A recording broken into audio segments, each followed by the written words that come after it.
Hello and welcome to this live edition, Right Person, Right Seat, building your elite teams in an era of AI. Welcome to everyone. Please do let me know who's on the call. I know a lot of people watch this on the recording, and I always do go back and have a look at the comments, but please do. This is a conversation. It's just me on the live. Normally I have a guest, but there's a few things that I wanted to talk to you about, so it's just moi. Yes, so I've got lots to cover, but I really do want to ensure that I get your engagement. So I encourage you to post your questions in the chat. Even if you disagree or agree with me, I can bring you up. I'd love to get your comments. For the people that do not know me, my name is Janice B Gordon, the customer growth expert. I'm host of Scale Your Sales podcast, and we'll be coming up for our 6th year anniversary on that. I normally do monthly lives, but I'm having August off. I hope you all got plans for August as well. And I talk about revenue generation and the smart way of doing that. And one of the key subjects I talk about is, rather than AI or tech leading the sales process, it's people. Without people, it doesn't matter how great your tech or your prompts are, then you're going to go a long way in the wrong direction. Rubbish in, rubbish out. So people, you've got to invest in your people. And I've always talked about the importance of having the right people in the right seat. So this is what I'm going to be talking about today. You know, I've got some really kind of powerful questions that I want to answer. And these are questions that I hear sales leaders, CEOs talking about in the AI era of how to build elite sales teams. I've also talked a lot about how sales teams are going to be smaller. Now, in the title, we looked at AI won't replace salespeople, but underperformers, I want you to be aware, because no longer can you hide in a corner somewhere looking like you're doing lots of activity. The data now is going to find you out, and AI makes you replaceable. So what I'm talking about, great salespeople are not will not be replaced by AI. And the poor salespeople, well, you're poor, you're underperforming, you have done consistently. And, you know, we can't afford to continue to have so much waste in the sales revenue operation. And this is what I've talked about a lot in the past. How much waste? I mean, can you imagine? For the last 30 years, we have had, on average, 50%. It's not often gone below 50%, and it's almost been as high as 62% of salespeople do not hit target consistently. That is so much waste in the system. So we need to start changing that. So let's get started on ways we can rethink how we put together our sales operation, our key salespeople in an era of AI. So let me first start by busting a few myths. And the main one is that AI is going to replace salespeople. Now, it's really here to enhance performance. That's what it's there to do. But it's going to expose the gaps that I talked about, those consistent underperformers, because AI can handle the admin. You know, the people in the corner that are busy doing busy things but not actually getting results. AI can do all of that admin. The data crunching, all the time consuming, AI can do that for you. Even parts of outreach, so what's left? What is left is the human capability, those essential elements that AI cannot replace. And the thing is that makes top salespeople consistently hitting quota is that human elements, that human capability, the emotional intelligence, the judgment, the consistency, the resilience, the ability to bounce back, to push back, to challenge customers, to really think around a subject, to have the business acumen, to be continuous learners and listeners, active listening. These are the skill sets that make great salespeople great, consistently great. So those were considered to be soft skills in the past, that leaders, it's a nice to have, but actually now it's the hard currency. It's measurable. It's the hard currency that really makes top salespeople consistently great. Now, I see this in clients. Those of you that know me, I use sales assessment. Now, it's the only predictive and verified sales assessment that exists in the world, and it's been going for over 30 years. Now, I trust that data, and it's really interesting that out of that years of collecting data from, you know, leadership level down to sales support level, and really understanding from a global point of view in every sector and every market really what's going on, so that we can benchmark you, your product, your industry, your customer, your culture, your stage. We can benchmark you and tell you really where your gaps are using your data, what's the difference in those benchmarks. And it's brilliant. And I'm going to give you some examples of that. So do I have any questions yet? Because I can talk for England. Funnily enough, I am in England. I am English. So yeah, please do post your questions, because I'd love to hear from the audience, even if you're enjoying me rabbiting on another British phrase there. Excellent. So let me give you a case study to help to explain what I mean. I worked with a sales VP, and he said to me, you know, his team, and he had a team of about 80 salespeople. It was in, anyway, it doesn't matter where it is in, 80 salespeople. And he said that he really believes that they have a closing problem across the team. They're not able to close the deals. So we did an assessment of the existing sales team. We did a sample, actually. We wanted to prove the product, and it was really interesting conversations that came out of it. So, and it revealed that on average, they were average at closing. So that kind of surprised him. He's a very successful salesperson, great manager, brilliant coach, really fantastic person. So it was interesting that his radar was a little bit off as to what was really going on.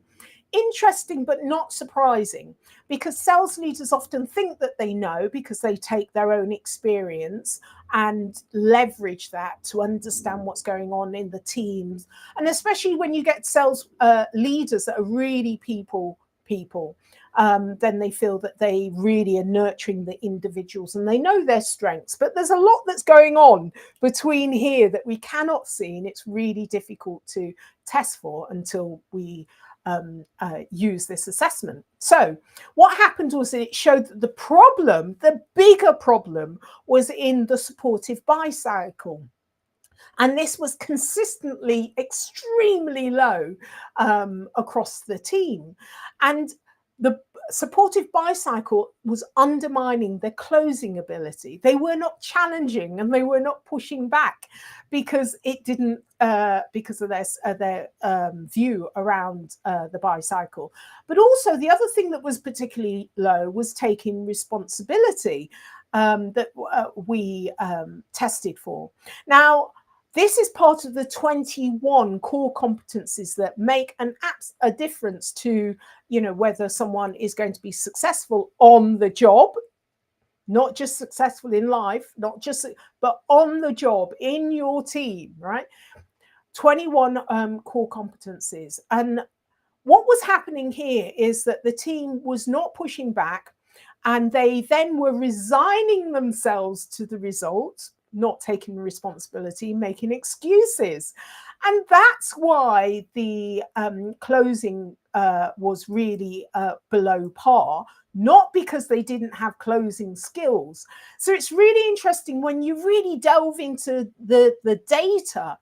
What would normally have happened in this situation without doing an assessment is that the sales leader, knowing that, you know, they're not closing, would do a training. But that really wouldn't have moved the needle and wouldn't have had a major impact on the team, because what is underlying why they're not closing wasn't being dealt with.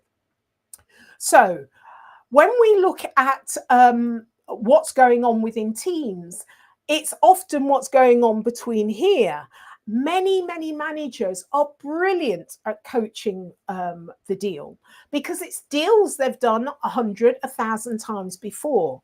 The problem is that you have people that are managing the deal, that are nurturing the deal, and we forget that they are a greater influence on whether that deal goes forward or not. If they're actually got a lot going on between here that is unseen, it doesn't matter how well you plan out that deal. It's the individual that's not delivering it for whatever reason. But that's the thing that you need to deal with in order to make sure that you've got the right people in the right seat doing the right task and with the right level of motivation. So I'm going to pause here, pause for you to reflect on that. The question I have for you is, do you really know what's going on in your team? Do you know what's going on between here in your team? Have you tested for it? Can you see what's really happening? It's not what the symptoms are. In this case, it was closing. It's what the root cause is. Do you have a means to identify those root causes that is impacting your team? Do you? Yeah, it's interesting, isn't it? So, you know, again, it's not AI. This is really being rigorous about understanding your people, and that's what's going on between here, to make sure you've got the right people in the right seats. So the reason why we have so many underperformers, because we often don't know what's really going on here and we're not testing for it. So that's why there's so much waste in the system. In an era of AI, it's the great people that have the secure positions. It's the underperformers that are threatened by AI, but it's not because of AI. It's actually because of the way we operate our own revenue generating system. So we can actually make many more people on our teams be much more impactful with consistent performance if we're able to identify those hidden gaps, and if we're able to close those gaps, close the right gaps, not the symptoms, the real causes of what's going on within our teams. So the only way to do that is to do a thorough, predictive, verified assessment. Okay, so the other aspect that I wanted to share with you, and I've talked about this before, is smaller teams, bigger results. Now, the stats of 68% of companies that adopt AI added sales count, right? Versus 47% without AI.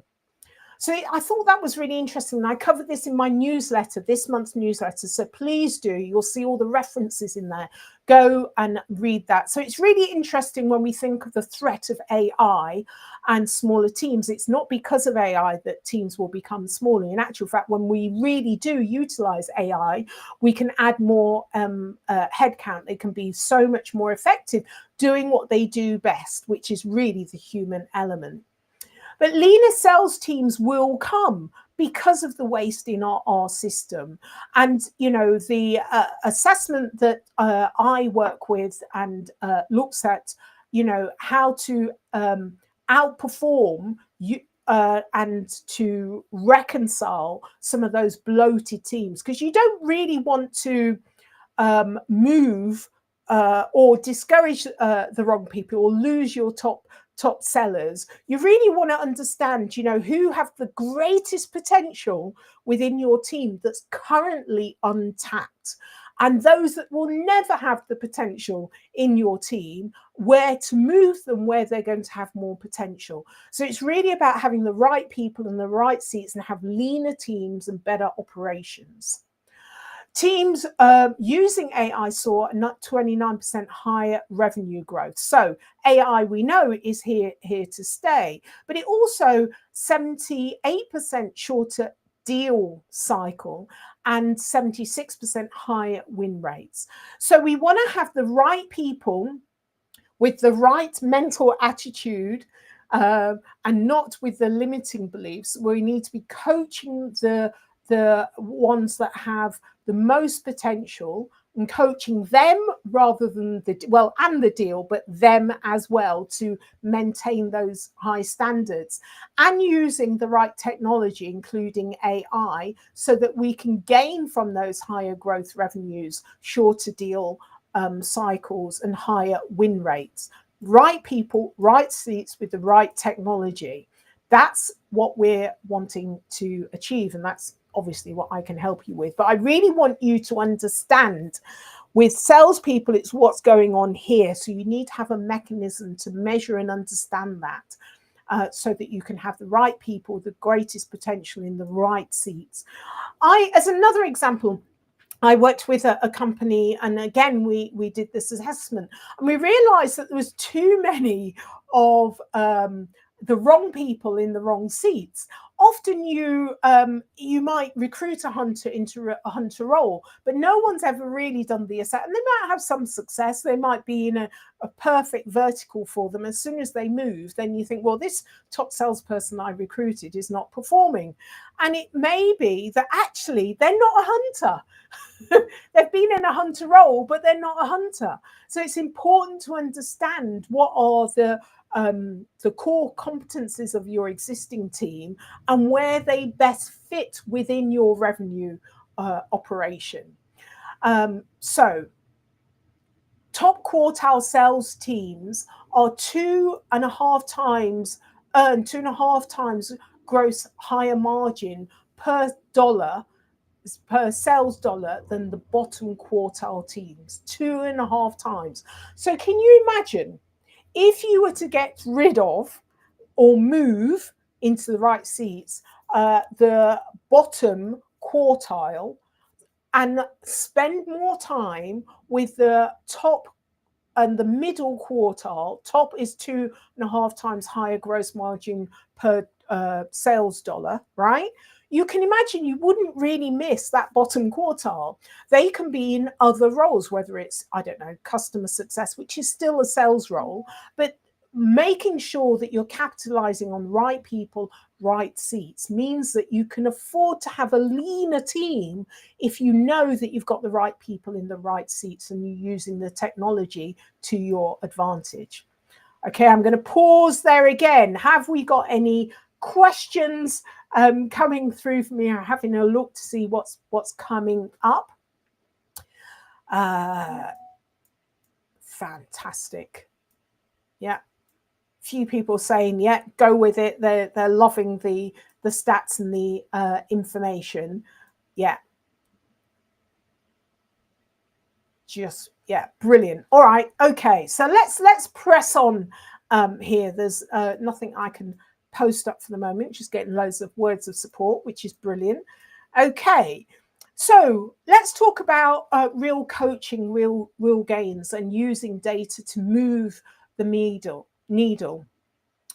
So once you've hired well, the next challenge is keeping and growing those talents. Now, that's if you've hired well. I've spoken previously about the costly mistakes sales leaders make in hiring the wrong people into the wrong seats, and how that can cost millions, blah, blah, blah, all of that. So, this is really about role alignment and using a data-informed process to not only find them, but keep them, and keeping them in coaching and investing in them. So don't try to coach everyone in the same way. After all, our DNA tells us we're all uniquely different. And, our instincts tell us what that person's like, but the data doesn't always back that up. So when you use evaluations to identify the individual coaching gaps so that the managers know exactly how to turn those buttons on with that individual, where are the gaps, where are the areas they should focus on? The perception might be closing, but the actual area that they need to work on is supportive buy cycle or taking responsibility. If you're coaching the wrong thing, you're not going to move the needle. So hard skills and soft skills, a combination of them both, but it's really tailoring your coaching to the individual. And you can only really do that if you've identified and you know where those gaps are with that individual. And every single person on your team is going to have a different character of gap because their DNA is different. Their experience is different. They are different. So it's not a one size fits all with coaching. It may be there's a group of people working on the deal, but each of those individuals have different strengths and have different limitations. And it's understanding what they are and how you can support them for deal success.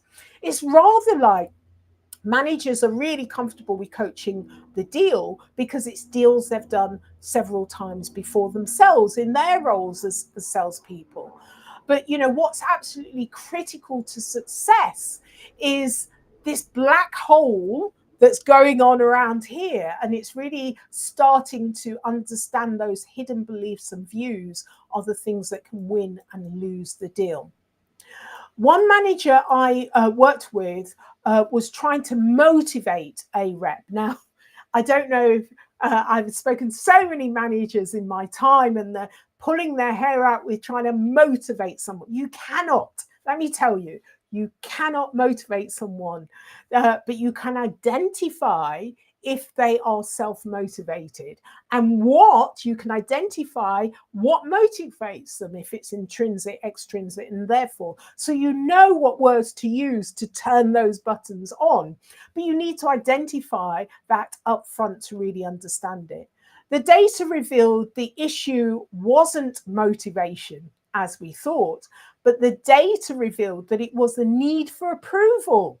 That's the thing that was stopping them from asking those tough questions in discovery. It wasn't that they weren't motivated, it's just that they needed approval. So understanding that these are all things that happen in our personal lives, the way that we shop ourselves, the way that we interact in our personal lives, needing approval. Well, it's the same in our professional lives as well. So understanding how important these things are means that you can have a conversation around that, means that you can make the salesperson aware of that. And you're halfway there when you're aware of the things, because salespeople want to win deals. They want to win deals. But if you make them aware of this is the reason why they're losing the deal, why they're not, then they're going to want to work to fill that gap themselves with your support. So part of it is identifying what is the real root cause problem. So once we identified that and worked on it, their closing rate jumped up a good 40% in just 2 quarters. The data helped us to coach in a smarter way, not a harder way. It wasn't banging your head against the wall trying to motivate somebody. It was really understand what did motivate them and what was the thing that was undermining their motivation. Well, not even their motivation, their just ability to close deals. So I hope you can begin to see that it's not the symptoms, it's the root cause. It's not the AI that is the threat. It's making sure you have the right people in the right seats. It's making sure that you're using a data-informed approach in order to not only recruit, but also to onboard and particularly to develop your team from an individual point of view. I'd love to hear what are your biggest challenges in identifying and coaching top performers. Can you identify your top performers? Can you identify who are the performers that have the greatest potential that are yet being unutilized? Can you imagine if you were able to switch that on? First of all, it's about identifying them and then understanding what are those known gaps and how you can coach them, because your managers get the coaching notes so they know what they're looking for and they know how to deal with it. You've now, that black hole or that foggy crystal ball has become crystal clear, and you can see who should be in what seat, and you can see how you can motivate and support your team better. So drop your question in the chat even after this call, this live session, and I will certainly kind of answer all of your questions. So it's in closing, let me just wrap this up. AI won't replace your sales team, but it will expose your underperformers. It will expose those that are hiding in your team, those 50%. But really understand it's not the threat of AI, it's because we're not using a data-informed process to identify the skill sets, those hidden skill sets of our team. 77% of your sales team are either in the wrong position or shouldn't be in sales. Wouldn't you want to know who they are? Who are the ones that have got the greatest potential that you can perform? Who are the ones that you can move into what is their zone of genius and out of the zone that's really bogging them down and they're afraid to admit it? You're supporting and helping your team by putting people in the right seats for their natural skill sets, and then being able to motivate the individual by releasing them from the things that are tying them down, those limiting beliefs, by coaching the individual rather than coaching, well, as well as coaching the deal. You must know who is the right person for that right seat, right? And you can only do that by using a predictive and verified data set. And that's using your own data. So this is, the 21 core competencies will help you predict and validate and coach, onboard and hire your right team. Your team is going to be lean, but you want them to be lean, but you want them all to be rowing. In my article, I talked about everyone rowing in the same direction and having different positions in that rowboat in order to win the race. And that's what it's about. And it's about using a data-driven coaching method from this data set, from the assessment on the whole team, not just the stars, not just the managers, not just the whole team, because then you have a roadmap, a complete roadmap, right person, right seat, right manager, right leader. And, where are the holes in your own sales process? What are you not doing well? So you get the whole roadmap. AI is your lever, but people are the power behind that lever. So it's really about investing in those people on your team. Only if they're aligned, only if they're enabled and empowered, are you going to consistently get the results that you really, really want.